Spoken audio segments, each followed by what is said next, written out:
Halo guys, kembali lagi bersama gue Nandi. Pada video kali ini, gue akan membahas salah satu film seru berjudul Something in the Water 2024. Tidak lupa, gue selalu mendoakan agar kalian dan keluarga bahagia serta sehat selalu ya.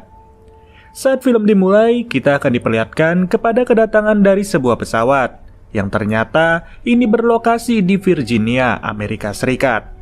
Dari situ kita akan tertuju kepada satu wanita cantik bernama Meg, gadis pendiam yang selalu berinteraksi dengan handphonenya saja.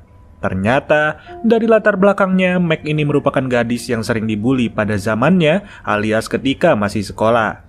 Namun sekarang, ia pun harus berteman dengan salah satu pembulinya yang bernama Kayla. Kayla menjemput Meg di bandara itu dan mereka pun harus saling sapa setelah masa lalu yang tidak enak. Alhasil sepanjang perjalanan rasa canggung harus terjadi. Tidak ada sepatah kata pun yang dilontarkan oleh Meg maupun Kayla. Meski sebenarnya Kayla berusaha untuk memulai perbincangan dengan bercandaan yang jayus, tapi tetap saja Meg tidak peduli. Ia justru lebih peduli kepada aktivitas dari warga sekitar yang sehari-hari sibuk mengumpulkan kelapa. 45 menit waktu ditempuh, pada akhirnya tujuan mereka semakin dekat, yakni sebuah pantai yang berbatasan langsung dengan laut lepas. Kedatangan mereka di sini hanya karena satu hal, yaitu menghadiri pesta pernikahan dari teman lama bernama Liz. Ketika masuk, semua orang hanya mengira bahwa Meg dan Kayla adalah sahabat sejati. Padahal sedari tadi mereka sangat sedikit untuk berinteraksi. Hingga pada akhirnya datanglah Cam, yakni gadis ekstrovert yang selalu memiliki ide liar tiap saat. Tak lama dari kedatangan Cam, datang juga Liz, yaitu sang pengantin yang sesaat lagi akan menjadi istri orang. Liz segera mengajak untuk berseru-seru. Dimulai dengan mengejek rekan mereka yang terakhir, yaitu Ruth. Ruth yang sibuk menguruskan badan dengan berjalan cepat di pinggir pantai. Tapi kesibukan Ruth itu sengaja digoda-goda karena untuk sekarang Ruth tidak diperkenankan menaiki mobil buggy di sepanjang tepi pantai. Wanita itu pun ditinggal dengan rasa terheran-heran sembari bercanda. Lalu, mereka pun beristirahat sejenak di sebuah villa yang telah disewa oleh Liz. Teman-teman Liz menginap di satu villa yang lagi-lagi Meg hanya sibuk sendiri. Ia tak peduli sama sekali dengan gosip-menggosip karena memang Meg cenderung introvert.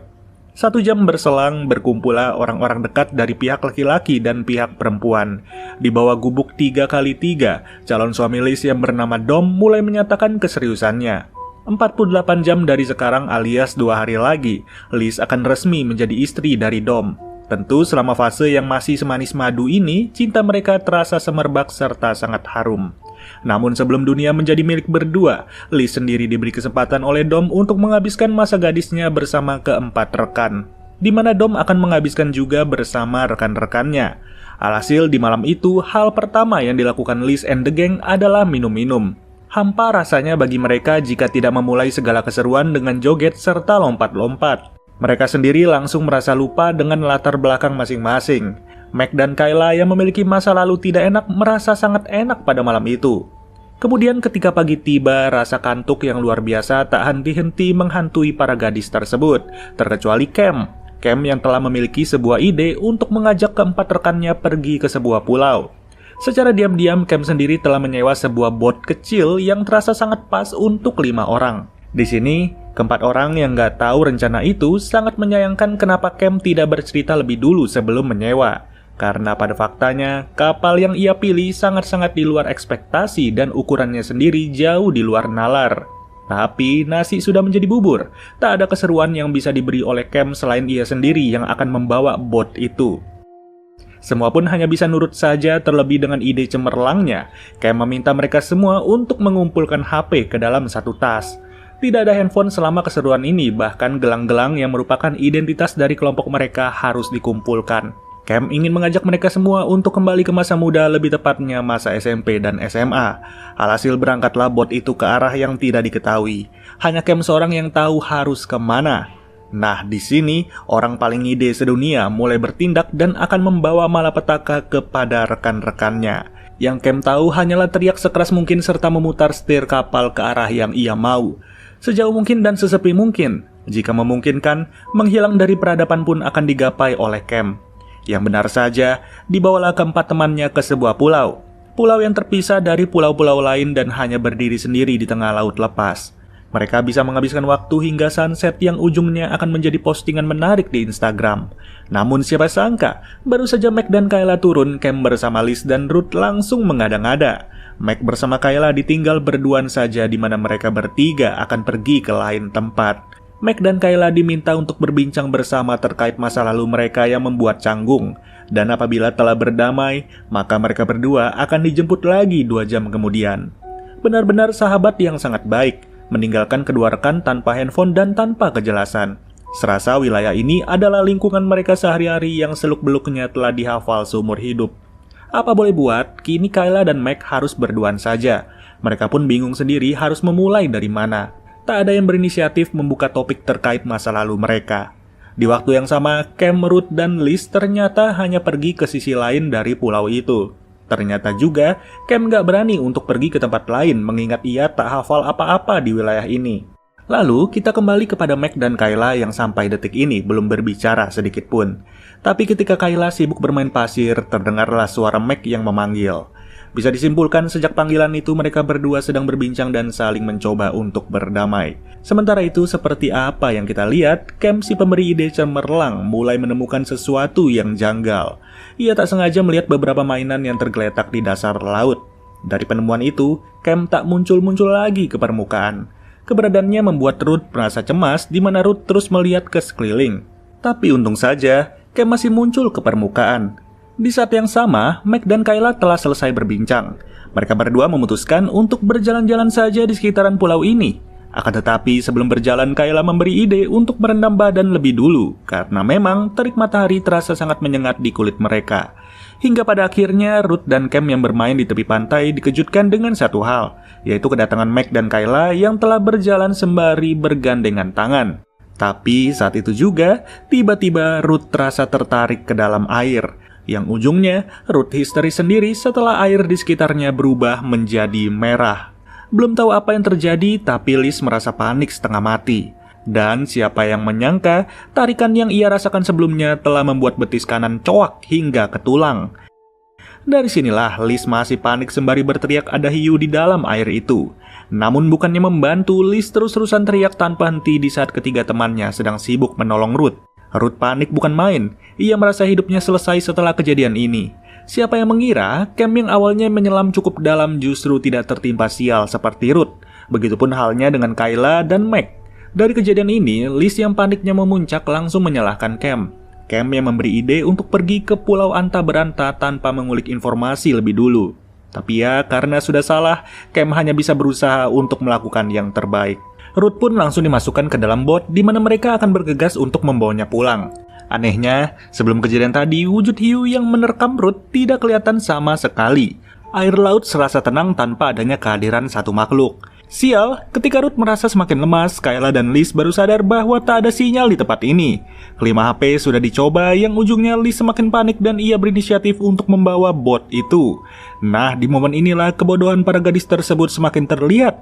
Bagaimana mungkin ketika datang yang membawa bot adalah Cam, tapi sekarang yang membawa adalah Liz.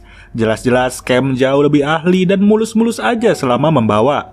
Namun seperti tanpa masalah, mereka justru membiarkan Liz yang merasa panik sedari awal untuk membawa kapal itu. Memang awalnya nggak ada masalah, tapi masalah muncul ketika kapal terus berjalan ke titik yang salah. Bukan apa, secara tak sadar Liz telah membawa rekan-rekannya ke dalam malapetaka. Malapetaka besar karena sebentar lagi kapal itu akan melewati kumpulan terumbu karang.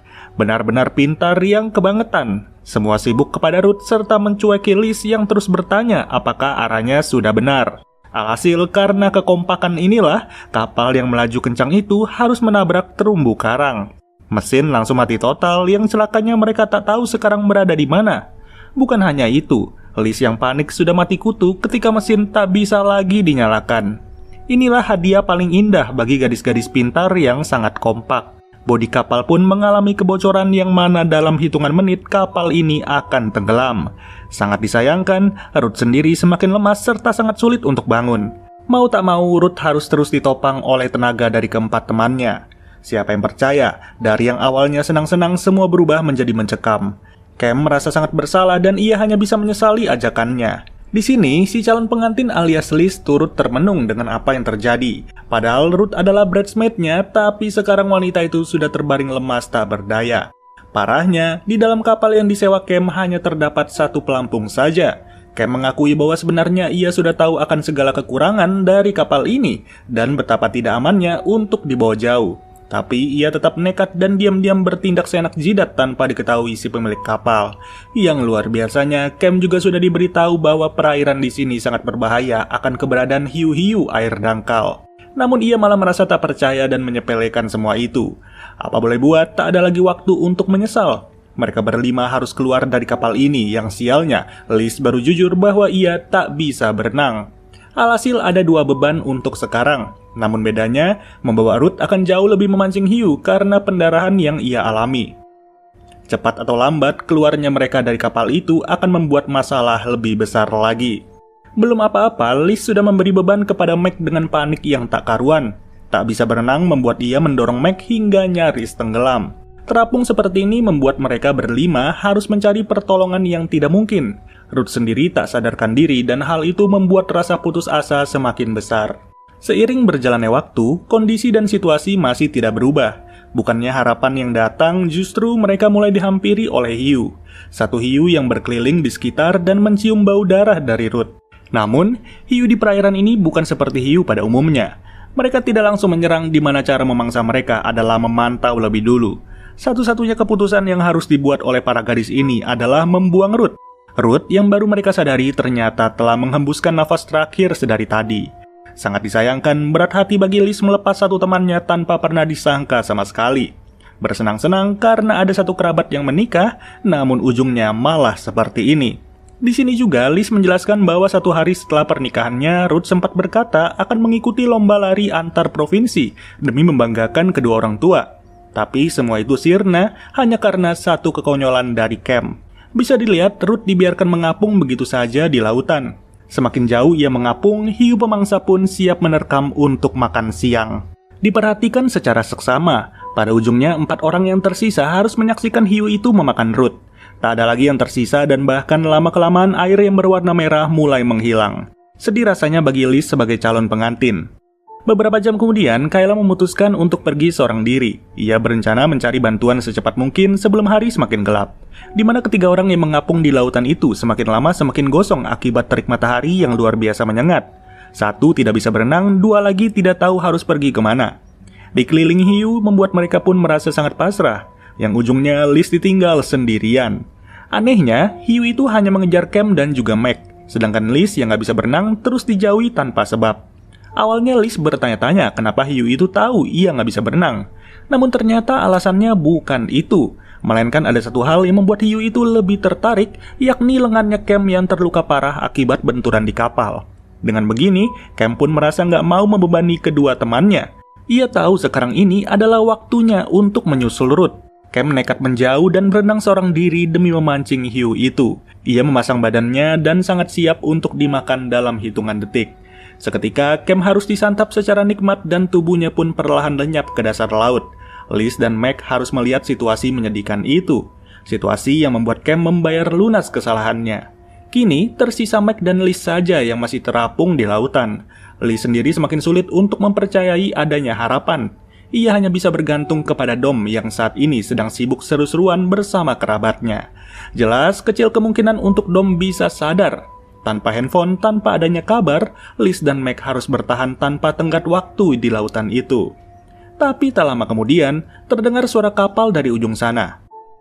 Ternyata ada sebuah kapal yang lewat, di mana kapal itu diisi oleh para pemabuk dengan musik yang sangat kencang. Alhasil berteriak seperti apapun keberadaan Meg dan Liz tidaklah disadari. Sial bukan sembarang sial, inilah titik terakhir dari perjalanan Liz sebagai calon pengantin. Hari paling bahagia dalam hidupnya berubah menjadi hari paling mencekam. Kayla sendiri belum juga hadir, di mana keadaan semakin memburuk setelah matahari terbenam. Ditambah, hujan pun harus turun disertai oleh angin kencang. Ujungnya seperti apa yang ditakuti, badai harus terjadi di laut lepas.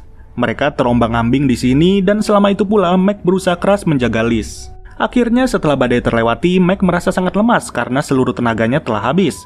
Liz bisa selamat, sedangkan sekarang ini gilirannya untuk menjaga Meg. Meg yang gak bisa lagi membuka matanya serta hanya bisa tertidur di tubuhnya Liz. Singkat cerita, pagi pun tiba. Meg masih terlelap pulas dengan pelampung yang menopangnya. Jelas sudah, ketika bangun, Meg dibuat sadar bahwa keberadaan Liz tidak lagi ditemukan. Pelampung yang menopang Liz telah diberikan kepada Meg. Dengan begitu bisa disimpulkan bahwa Liz memilih untuk mengorbankan dirinya. Dicari terus-menerus, Meg belum juga menemukan Liz. Dan disinilah Meg dibuat sadar betapa luar biasanya pengorbanan Liz. Liz yang sebenarnya tidak membawa mereka kepada masalah. Tak lama, datanglah hiu pemangsa yang udah puas memangsa banyak nyawa. Kini Meg langsung diserbu untuk dijadikan santapan penutup. Akibat serangan itu, tangan Meg mengalami pendarahan cukup parah. Ia pun memutuskan untuk membuka pelampung sembari menjadikan pelampung itu penarik perhatian. Meg sengaja melumuri pelampung tersebut dengan darahnya. Saat yang sama, Meg turut melihat batu karang yang sebelumnya ditabrak oleh kapal mereka. Batu karang itu bisa ia gunakan untuk bertahan sementara waktu. Ujungnya, hal pertama yang harus ia lakukan adalah melempar pelampung itu dan mengalihkan perhatian dari hiu pemangsa. Beruntung, apa yang dilakukan Meg membuahkan hasil. Ia memiliki waktu untuk berenang di mana selisih waktu yang didapat masih mampu membuatnya selamat. Dengan berdiam diri di atas terumbu karang, Meg langsung menyadari juga bahwa luka yang ia dapat lebih dari itu. Semakin sulit baginya untuk bisa bertahan, apalagi sekarang ini terik matahari kembali menyengat. Meg pun sengaja membuka baju luarnya untuk ia jadikan sebagai perban. Setidak-tidaknya, tangannya yang mengalami luka serius masih bisa ia gunakan untuk berenang. Dan sekarang ia hanya bisa menunggu keajaiban. Dengan tenaga yang terkuras habis, Meg masih harus mendapati fakta bahwa air laut mulai pasang. Cepat atau lambat, terumbu karang ini akan tertutupi juga oleh air. Yang apa boleh buat, Meg harus memikirkan cara lain sebelum terlambat. Namun, di tengah-tengah keadaan darurat yang tak bisa dihindari ini, secara tiba-tiba Meg mendengar suara kapal. Yang ternyata di ujung sana ia melihat sesuatu. Itu adalah Kayla dengan sebuah kapal yang ia mintai pertolongan. Kapal yang menjadi harapan terakhir dan saat ini juga Meg harus bergerak. Hiu-hiu sudah mencium bau darahnya dan Meg langsung berenang untuk meraih kapal Kayla. Kayla pun terus menuju ke arahnya di mana tentulah kecepatan Meg untuk berenang mulai melambat. Kecepatan berenang yang tak lagi sama ketika badannya bugar membuat Meg mengalami kesulitan. Tapi ujungnya Kayla yang berhasil meraih Meg. Sepersekian detik lebih cepat membuat Meg selamat dan percaya tak percaya, kini tersisa mereka berdua. Dua orang yang awalnya saling canggung akibat masa lalu mereka. Namun sekarang, merekalah yang berhasil selamat. Ketiga orang yang sebelumnya happy-happy justru telah disantap oleh hiu perairan dangkal. Dan setelah selamatnya Kayla beserta Meg, film Something in the Water pun berakhir.